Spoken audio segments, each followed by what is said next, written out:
Welcome back to the Slow Almanac. I'm Ali. Tonight we wander together slowly to a place where nothing is in a hurry, and neither are we. If you enjoy these quiet journeys, take a moment to subscribe before we begin. That way the next slow story will find you on Sunday night.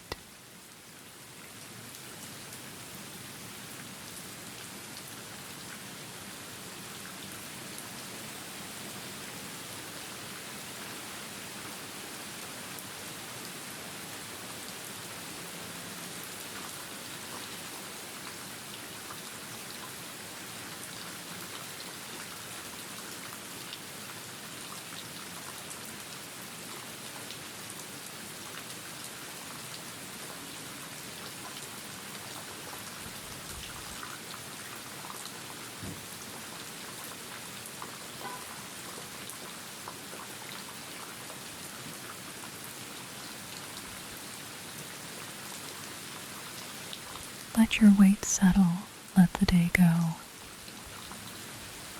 There is nothing you need to hold on to tonight. No decision waiting, no list, only this, a slow voice, a quiet place, and a process so patient it takes 4 days to finish what it started. Let your hands open, let your jaw unclench. Let your shoulders find the surface beneath them.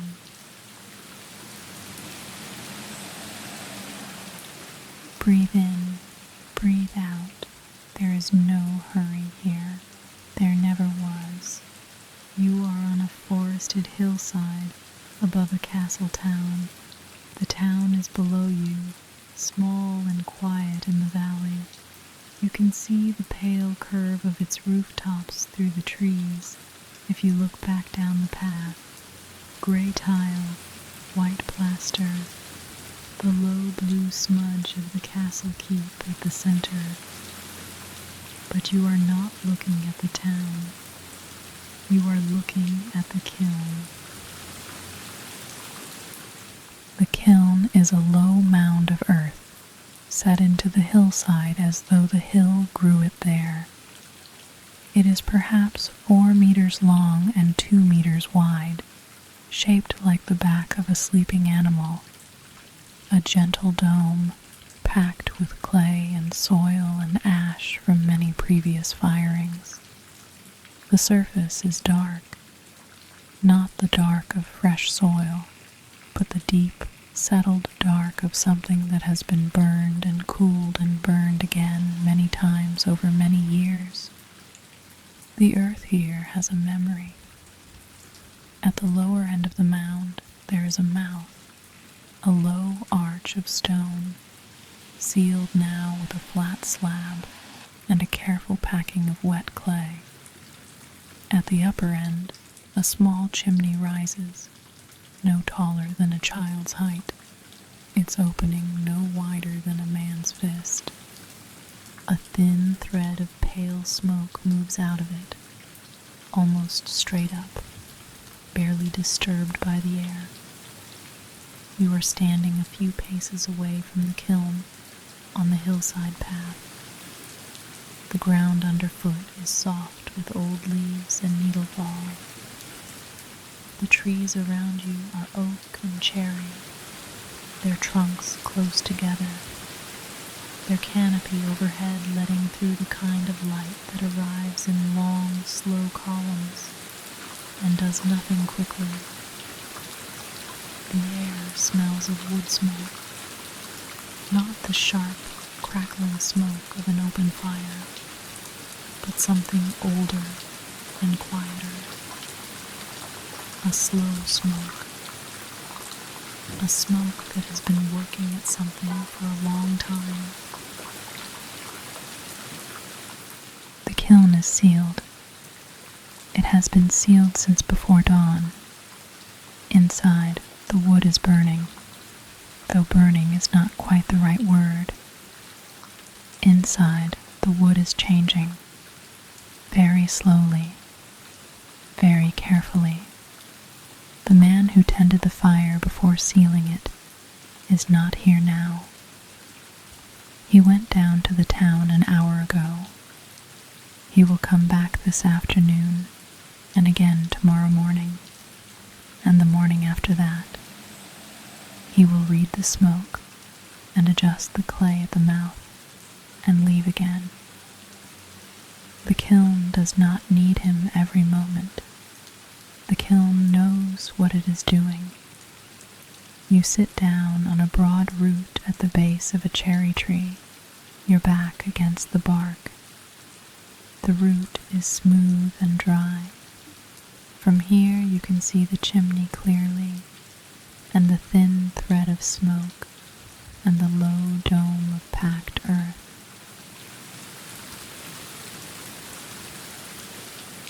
The hillside is quiet, not silent. There is the faint movement of air through the canopy, the occasional creak of a branch settling, the soft percussion of a leaf finding the ground, but quiet in the way that matters, quiet in the way that lets you hear the kiln breathing, because it is breathing. If you watch the chimney for a while, you will notice that the smoke is not constant. It thickens very slightly, and then thins, thickens and thins. A slow pulse. The kiln is alive in the way that a long, careful process is alive. Not dramatically, not urgently, but continuously. The trees on this hillside were planted and tended by the same family that built the kiln 3 generations ago. The oak and cherry were chosen because their wood is dense, denser than cedar, denser than pine, and density is what the kiln is after. The wood was cut in late autumn when the sap had retreated into the roots. It was stacked in open sheds on the lower slope and left to dry through the winter and into the spring. By the time it was loaded into the kiln, it had been drying for 6 months. The loading happened 3 days ago. The kiln worker and his son carried the wood up the path in long bundles on their shoulders, and they stacked it inside the kiln in careful rows, the pieces standing upright, leaning together like a crowd of people waiting patiently for something. The door was sealed. The fire was set at the mouth, small and controlled, and then the mouth was sealed too, leaving only the small chimney to breathe. That was 3 days ago. There are still 2 days left.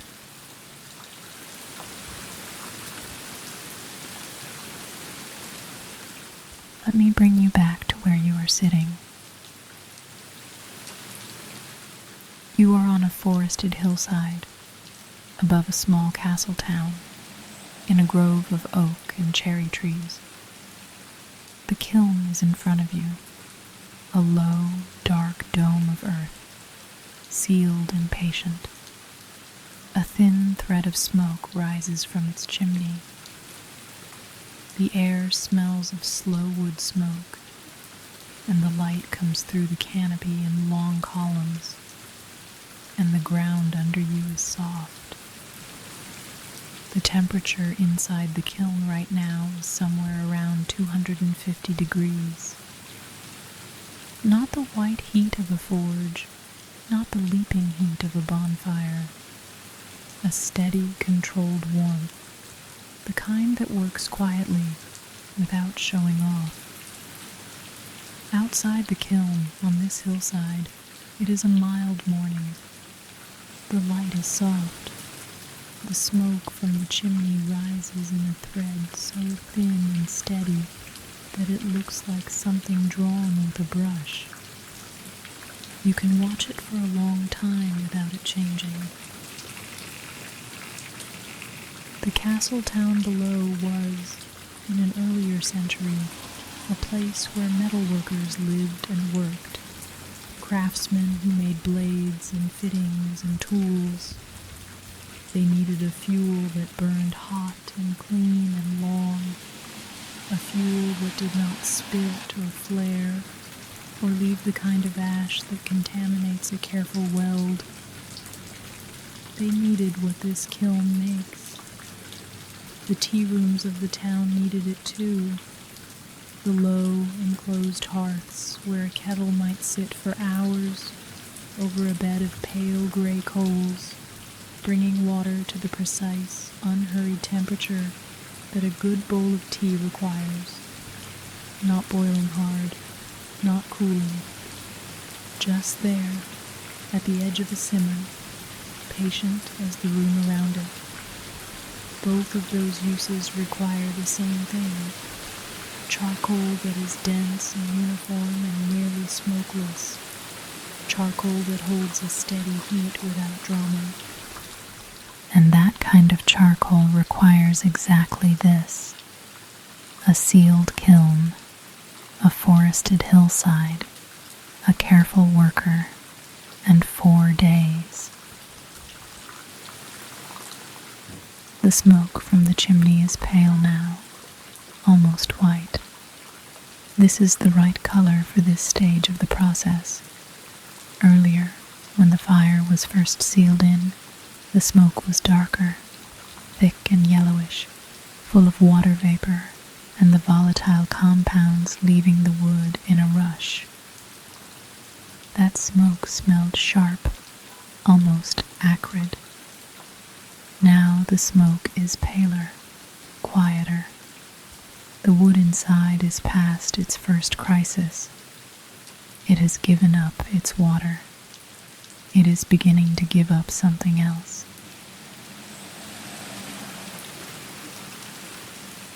A crow lands in the canopy above you, settles, and is still. The branch barely moves. The smoke from the chimney continues its slow rise. The kiln breathes. You have nowhere to be. The kiln has nowhere to be. The hillside has been here since before the town was built, and it will be here after. The oak trees around you are perhaps 60 years old, young for oaks, and they are in no hurry to be anything other than what they are. You can borrow a little of that patience tonight. You can let it settle into you the way the warmth of a room settles in after you have been sitting still for a while. The kiln worker will come back this afternoon. He will crouch near the chimney and watch the smoke for a while. He will put his hand near the clay at the mouth of the kiln and feel the warmth there. He will make a small adjustment, perhaps loosening the clay at one edge of the mouth by a fingernail's width, perhaps pressing it tighter. He will not hurry. He will not second guess. He has done this enough times that the kiln speaks to him in a language he no longer has to think about. Then he will go back down the path to the town, and the kiln will keep working, and the hillside will keep being quiet, and the smoke will keep rising in its thin, pale thread. The story of what is happening inside the kiln is a story about wood giving things up, one by one, in the right order, at the right pace. Wood is not a simple thing. A piece of freshly cut oak is more than half water. Water bound into the cells of the wood. Water that the tree was still using when the saw came through. Even after 6 months of drying in an open shed, the wood still carries a significant amount of moisture locked into its structure. The kiln's first task is to finish what the shed began, to drive out the remaining water gently, without scorching the surface of the wood before the inside has had time to dry. This is why the fire at the mouth of the kiln was kept small and low for the first day. Too much heat too soon, and the surface of each piece of wood would char and seal before the moisture inside could escape. The wood would crack. It would burn unevenly. The charcoal it produced would be brittle and full of flaws. So the heat was introduced slowly, and the temperature inside the kiln was allowed to rise over many hours, the way a room warms when a small fire has been burning in it since morning. As the temperature climbed past 100 degrees, the water in the wood began to leave, not as liquid, as vapor. Steam moving outward through the grain of the wood, finding its way out through the packed earth of the kiln walls, through the clay at the mouth, through the small chimney at the top. That was the thick, pale smoke of the first day, mostly water vapor, carrying with it the smell of warm, wet wood, the smell of a forest after rain, but warmer. By the second day, most of the water was gone.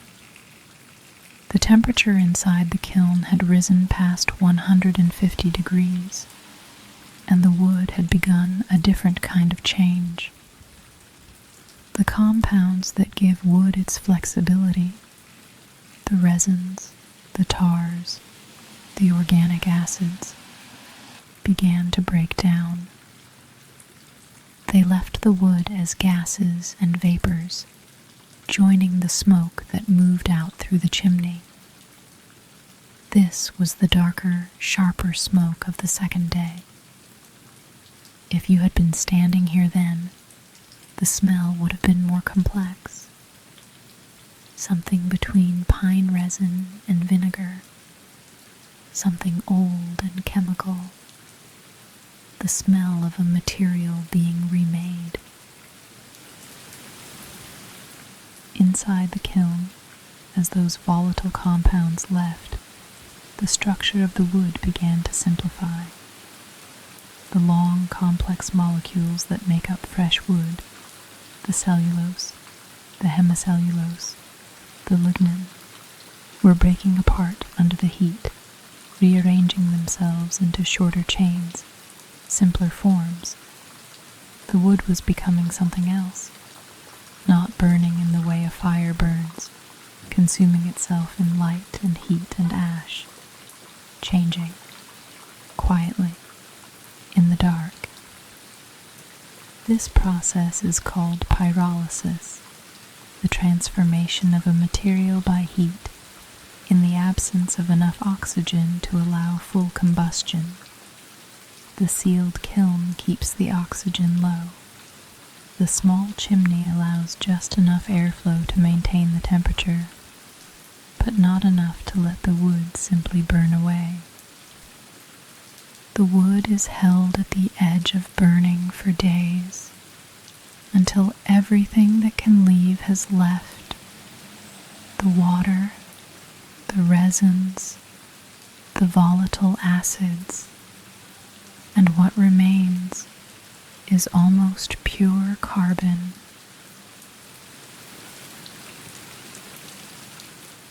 Almost pure carbon.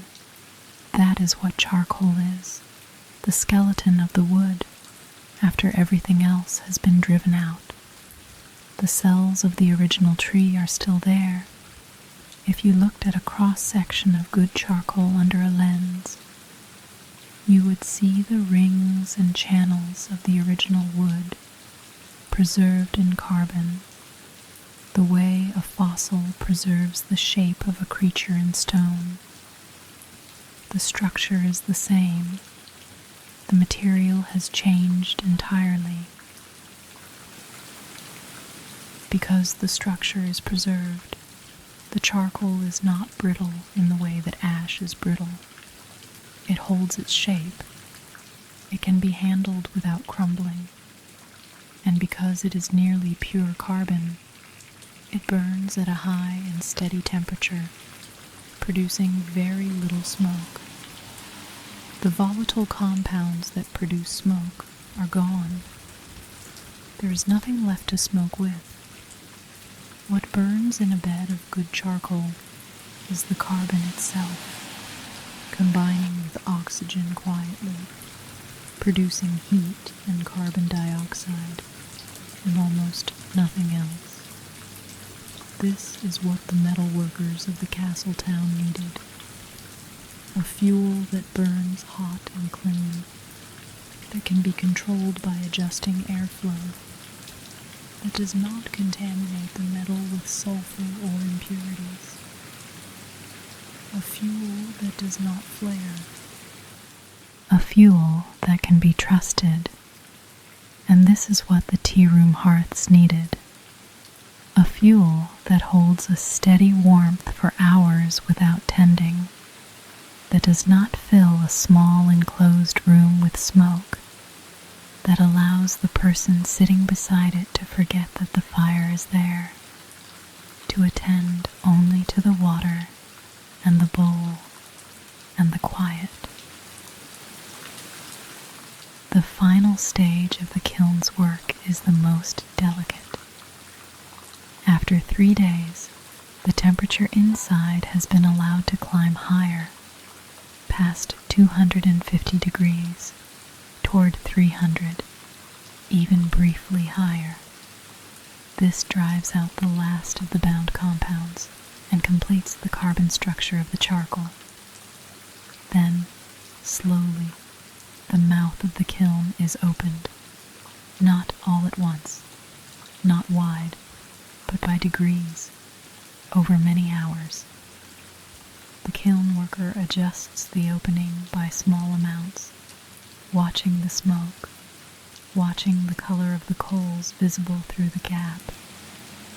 He is controlling the final temperature, the final hardness of the charcoal. If the kiln cools too quickly, the charcoal will crack. If it is exposed to too much oxygen before it has cooled enough, it will catch and burn, and the whole slow 4-day process will end in a few minutes of bright, wasteful fire. So the cooling is as careful as the heating was. Slow, watched, patient. When the kiln is finally opened, the charcoal inside will be the color of iron, dark gray, almost black, with a faint metallic sheen on the surface. When two pieces are struck together, they will ring, not the dull thud of wood, not the crack of stone, but a clear, high note, the note of dense carbon, of something that has been made harder and more itself by 4 days of slow heat. The kiln worker will carry the charcoal down the hillside in baskets, and it will go to the town, and some of it will go to the forge, and some of it will go to the tea room, and some of it will go to houses where it will burn through a winter evening in a small clay hearth, giving off its steady, quiet warmth. But that is later. Right now, the kiln is still working. The smoke is still rising. The process is still in its middle days, and there is no hurrying it. Come back to where you are sitting. The root beneath you, the bark of the cherry tree at your back, the soft ground, the long columns of light through the canopy, the thin thread of smoke rising from the chimney of the low, dark mound. The kiln is doing what it has been doing since before you arrived, and it will keep doing it after you leave. It does not need your attention. It does not need anything from you tonight. The hillside is quiet. The town is quiet below. The smoke rises slowly, and the air smells of something old and patient, and the cherry trees and the oaks stand in their close, still company, and the light does nothing quickly. You can let your breath slow. You can let your thoughts thin out, the way the smoke thins as it rises, dispersing, becoming part of the air, becoming nothing you need to hold. The kiln has 2 more days. You have tonight. That is more than enough. If you'd like more of these, you can follow along quietly. The button is just below this video. Sleep well. The smoke rises. The hillside holds the warmth of the kiln, the way the earth holds the warmth of a long afternoon. Slowly, quietly, without making much of it. The wood inside is changing. It has been changing for 3 days. It will keep changing through the night, and the next day, and the day after, slowly becoming what it is going to be. The smoke rises, and the light goes long and soft through the trees, and the town is quiet below, and you are still.